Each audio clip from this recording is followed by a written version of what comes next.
Okay, so we all know about Bitcoin, right? The digital gold of the crypto world. It's huge. Everyone talks about it. It's the benchmark. Exactly. But what about its pioneering sibling? The one sometimes called, maybe affectionately, the digital silver. You've probably heard of it. Litecoin. Litecoin.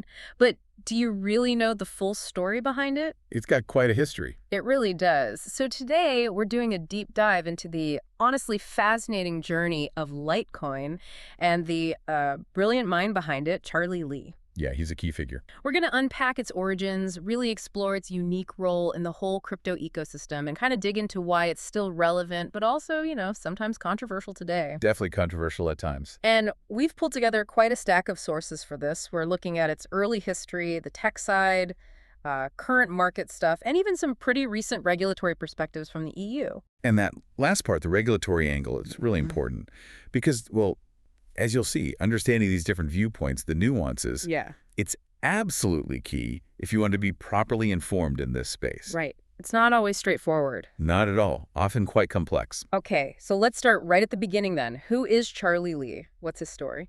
Well, Charlie Lee's background is quite remarkable, actually. He was born in Ivory Coast, moved to the U.S. when he was 13. Oh, wow. Okay. Then he went to MIT, graduated with both a bachelor's and a master's in computer science back in 2000. MIT grad. Impressive. Yeah, and what's really interesting is for about 10 years in the 2000s, he was actually at Google. Google? Doing what? Contributing code to projects you've probably used. Things like Chrome OS, YouTube Mobile. No kidding. Chrome OS and YouTube. So a serious engineer. Absolutely. And, his brother, Bobby C. Lee, he's also a big name in crypto, founder of BTC China. Right. I knew that name sounded familiar. So crypto kind of runs in the family then. Seems like it. And it sounds like Charlie's engineering background, especially from Google, must have given him a pretty unique perspective on these, emerging digital solutions back then. Absolutely. His interest in Bitcoin reportedly sparked around 2011. And that deep engineering foundation, it was crucial. How so? It let him, envision something new. Yeah. The crypto landscape was just taking shape, barely. He wasn't just watching. He was thinking, okay, how can we build on this, improve it? And what he built was Litecoin. Our sources say he actually released it on Bitcoin Talk, October 2011. That early, yeah. And he developed the tech, the blockchain, which was, based on Bitcoins, but he did it in his spare time while he was still working at Google. Dedication. Right. And get this. He released it to the public after mining only 150 coins himself. Just 150. That's quite different from some other launches. Totally. And his stated intention right from the start was apparently never to compete directly with Bitcoin. He wanted Litecoin to be for smaller, faster transactions. Complementary, not competitive. Which brings us right to that famous analogy, doesn't it? Litecoin as the silver to Bitcoin's gold. That stuck, didn't it? It really did. It was positioned strategically as a complement, not a rival. It was really about addressing some of Bitcoin's, let's say, early limitations for everyday, practical use. Exactly. If you look at Lee's core vision, it seems it was all about making transactions genuinely fast and cost-effective for more frequent, smaller purchases. Well, like buying coffee, maybe, not buying a house. Precisely. Think about it. Bitcoin was quickly seen as this digital gold, right? A store of value. But Lee wanted something for digital payments. Something to make crypto accessible to, a much broader audience for just daily routine stuff. That distinction was super important back then. Okay, that makes sense. So with that context, what really sets Litecoin apart, under the hood? I'm curious about the specific tech decisions Lee made. What were the key differentiators? Yeah, this is where it gets really interesting technically. The fundamental differences are quite clear. First off, faster block times. Faster blocks. How much faster? Well, Bitcoin aims for a new block roughly every 10 minutes. Right.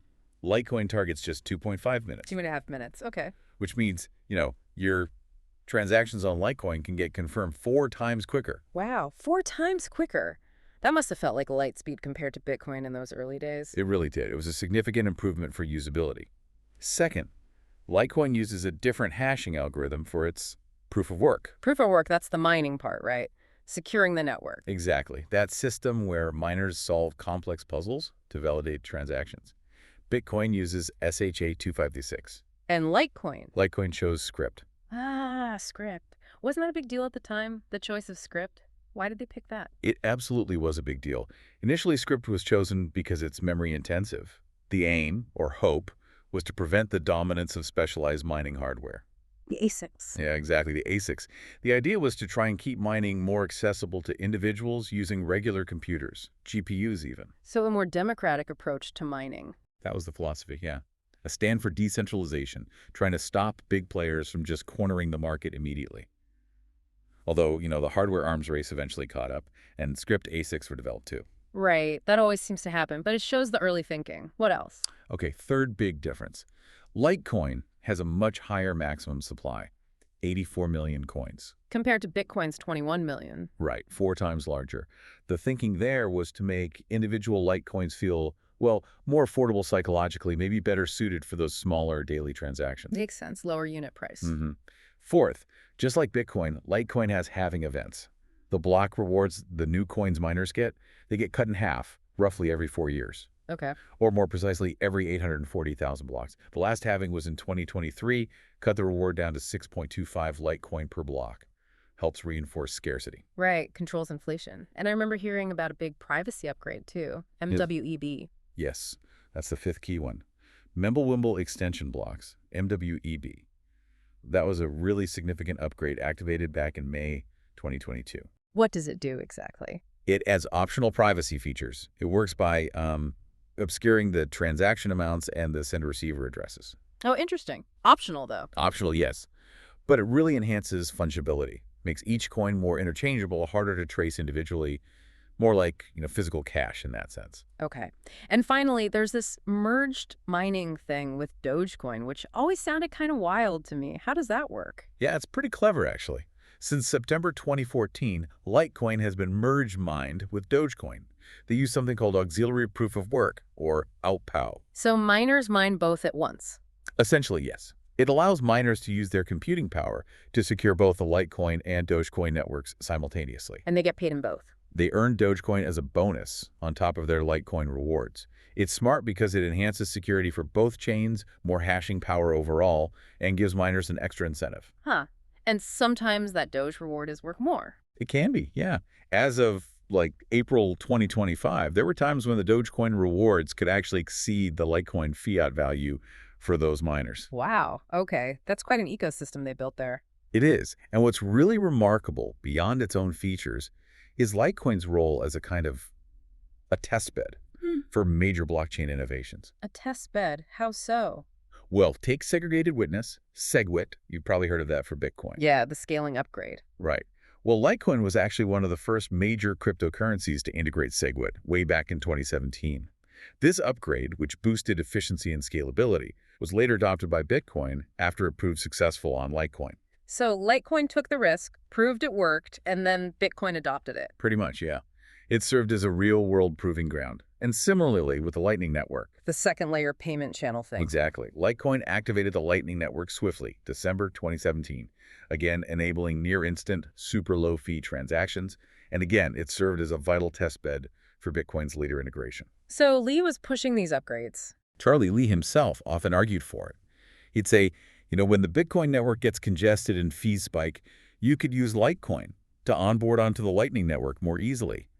It allowed real-world testing of these critical scaling solutions before they hit the biggest network. That's actually a really important role in the ecosystem. But despite all that, Litecoin hasn't had a smooth ride entirely. It's faced challenges, criticisms. Oh, definitely. One of the biggest controversies involved Charlie Lee himself, didn't it, selling his coins? Ah, yes, the big sell-off. That definitely stirred the pot. Tell us about that. What happened? So this was back in December 2017, right near the peak of that massive crypto bull run.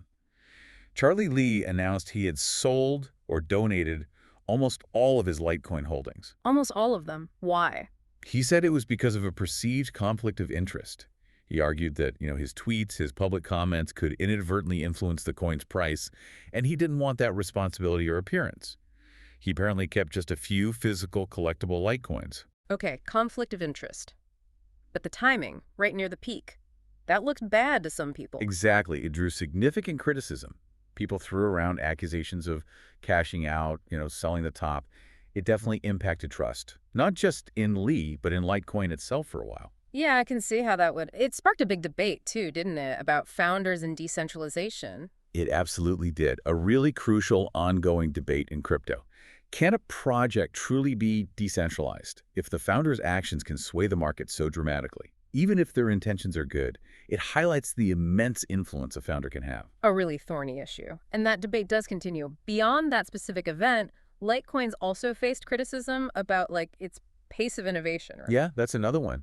Despite those early innovations and being a testbed, some critics argue it's lacked truly groundbreaking innovations of its own compared to the flood of newer cryptocurrencies that came later with more advanced features. So it's almost like that second best label, the silver to Bitcoin's gold, which was maybe strategic at first, maybe it backfired a bit. You could argue that. That positioning, while clever marketing initially, might have led some people to always see it as just a secondary coin, always kind of living in Bitcoin's shadow, struggling to forge a completely unique identity in a market obsessed with the next big thing. Yeah, the market's always looking for the shiny new toy. Always. Yet, despite those controversies, those challenges, Litecoin's shown, remarkable resilience. It continues to demonstrate real-world utility. What are we seeing now in terms of actual adoption? Well, fundamentally, it still seems ideal for what it was designed for. Efficient global payments, micropayments, remittances, all thanks to those fast transaction speeds and really low fees. How low are we talking? We're talking an average fee of around 3 cents? Yeah. 0 to 3 cents per transaction. 3 cents? Okay, that's incredibly low. You can see why people would use it for payments. And our sources show it's actually getting traction with merchants. Oh, absolutely. There's substantial and, importantly, growing acceptance across a really diverse range of merchants. You've got online retailers like eGifter, Namecheap, Newegg, travel sites like Travala, Cheap Air, even physical places like the Sheetz gas station and convenience store chain. Sheetz takes Litecoin. Wow. Yeah, gaming platforms like G2A.com, and it's even being used for real estate transactions through Remax in some places. That's pretty broad acceptance, and it's integrated with some major payment platforms too, right? Like PayPal. Yes, that was a big boost. Integrations with platforms like PayPal are huge for usability. PayPal first let users buy, hold, sell Litecoin derivatives back in October 2020. Right, but you couldn't move it out then. Exactly. But then in June 2022, they enabled direct transfers to other wallets and exchanges. That was key. Plus, there was a Litecoin Visa debit card launched in November 2021. A Visa card, okay. And here's a stat that really jumps out. Litecoin apparently reached a record 41.8% market share of all crypto transactions on BitPay in early 2024. Wait, almost 42% of BitPay transactions were Litecoin? That's what the data suggests. A huge share for a major payment processor. Okay, that's significant. What about the on-chain activity? Forget price. Is it actually being used day to day? It absolutely seems to be. The network processed a record 34 million transactions just between January and May 2024. 34 million in 5 months. Yeah, nearly 4 times the volume from the previous year. It consistently shows around 370,000 active addresses over a typical 30-day period. Okay, so people are holding it and using it. And here's maybe the most telling sign of active use.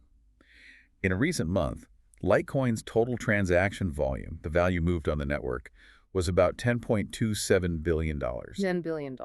Which was roughly equivalent to its entire market capitalization at the time. Whoa. So the network turnover equals the market cap.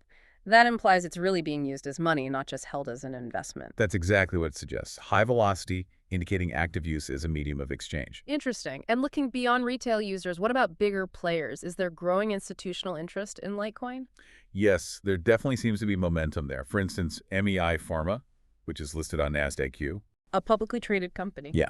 They announced a $100 million Litecoin treasury strategy in June 2025.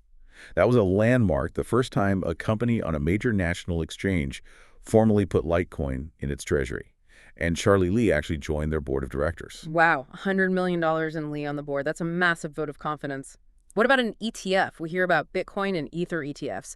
Is Litecoin in the running? It's highly anticipated. There seems to be a high probability, like 90% according to one Bloomberg analyst, 87% on Polymarket Prediction Markets, of a spot Litecoin ETF getting approved in 2025. And an ETF would be big because? It just makes it way easier for traditional investors to get exposure without holding the crypto directly. Simplifies access, usually increases liquidity. Gotcha. Any other market signs? Well, the derivatives market looks pretty bullish, too. Open interest, that's basically the total value tied up in futures and options contracts. It recently surged to a multi-year high, around $746 million. Okay, what does that usually mean? It often indicates new capital flowing in, traders taking aggressive positions, maybe anticipating upward price movement, and some on-chain data also hints at accumulation by large holders, the whales. Okay, so there's definite activity and interest. What's next for Litecoin then? What's the roadmap, the strategic direction? Well, Charlie Lee is now working full-time with the Litecoin Foundation. Their main focus is driving Litecoin adoption. The foundation, do they have resources? They do. Their balance was around 60,000 Singapore dollars as of June 2024, and they use that for promoting adoption, awareness, development. They even pledged $1.25 million in matching donations for development efforts. Okay, so they're actively pushing development. Any specific technical milestones coming up? Yes. The plan includes more Layer 2 enhancements, scalability solutions, that's expected around 2025, 2026, and ongoing refinements to MWEB, the privacy feature. Right, MWE. Expected at 2026, 2027. They're trying to balance those privacy features with, the evolving regulatory landscape. That's a tricky tightrope to walk. I bet. Privacy versus compliance. Exactly. There have also been some recent announcements hinting at plans to integrate Litecoin more closely with traditional financial systems, banking services maybe. Interesting. Moving beyond just payments. Seems to be the direction. And Lee himself, his long-term view is pretty bullish. He expects Litecoin to be one of the very few cryptocurrencies still standing, still relevant, way out in the future. That's a strong conviction from the founder, but this also raises some important questions, doesn't it? Especially when we loop back to the challenges, the criticisms, and that regulatory environment you mentioned. Absolutely. It's not all smooth sailing. That EU White Paper, for example, it seemed to paint a very different picture of Litecoin's utility than, say, BitPay's transaction data. It really does. And it's a critical perspective to factor in. For starters, like Bitcoin, Litecoin's proof of work is energy intensive. Right, the environmental cost. Estimates for April 2024 to April 2025 put its network energy use at over 1 billion kilowatt hours per year. A billion kilowatt hours. That's a lot. It is. And apparently only about 15% of that comes from renewable sources, leading to significant greenhouse gas emissions. We're talking over 439,000 tons of CO2 equivalent per year, just from Scope 2 DLT emissions. Wow. Okay, that's a substantial footprint. But what about that EU regulatory document itself? How did it describe Litecoin? Because that assessment sounded pretty blunt. It was very direct. This was a recent white paper, April 2025, for admitting Litecoin to trading under the new MiCA regulations in Europe, Markets and Crypto Assets Regulation. MiCA, right. Heard a lot about that. And it lays out critical risks for investors, explicitly states the crypto asset, Litecoin, might lose value, might not always be transferable, might not be liquid, and importantly, it's not covered by investor compensation schemes like traditional bank deposits are. Standard warnings for crypto, maybe? But what did it say about utility? Because we just spent time talking about all this merchant adoption, the transaction volume. And this is where the contrast is stark. The MiCA white paper states, and I'm quoting part of it here, that the token has no utility other than being holdable and transferable and cannot be exchanged for any goods or services at the time of writing this white paper. 2025-0308. Wait, no utility other than being holdable and transferable? That directly contradicts the idea of it being used for payments at Sheets or Remax. It seems to, from a practical perspective. The regulatory view is very specific. It also asserts that it does not have any intrinsic value and grants neither rights nor obligations. The only mechanism to determine the price is supply and demand. Okay, that's a very different framing than digital silver for payments. How do we even reconcile that? The regulatory viewpoint versus the clear evidence of use. That's the million-dollar question, isn't it? It highlights this massive gap between how regulators define utility within a strict legal framework, basically. Does the token itself grant you a right to a service versus how people are actually using it in the real world as a payment mechanism? So the regulators are saying, unless the coin itself is like a voucher for something specific from the issuer, it has no utility beyond just being moved around. That seems to be the implication of that specific wording in the MiCA document. It's a very narrow definition. And the white paper goes on warning about all the standard crypto risks, too. High volatility, scams like fake assets and phishing. Right. Asset security threats, theft, losing your keys, exchanges failing. Regulatory uncertainty could be reclassified as a security, face fines, become illegal somewhere. Counterparty risks like exchanges going bankrupt. And even technological obsolescence. They even mention quantum computing risk. Okay, so they're basically laying out every possible worst-case scenario for potential investors under this new regulation. Pretty much. It's comprehensive risk disclosure mandated by MiCA. And it's really important for us to just report these differing perspectives impartially. You have the adoption story on one side and this stark regulatory assessment on the other. We're just laying out what the sources say so you, the listener, get the full picture.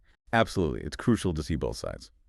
So after this whole deep dive, unpacking the history, the tech, the controversies, the adoption, the regulations, what does this all mean for you, our listener, as you try to make sense of the crypto landscape? Well, Litecoin's journey, Yeah. it's really something. From being this, humble elite version of Bitcoin to becoming a genuinely widely adopted payment network, a testbed for huge innovations like SegWit and Lightning.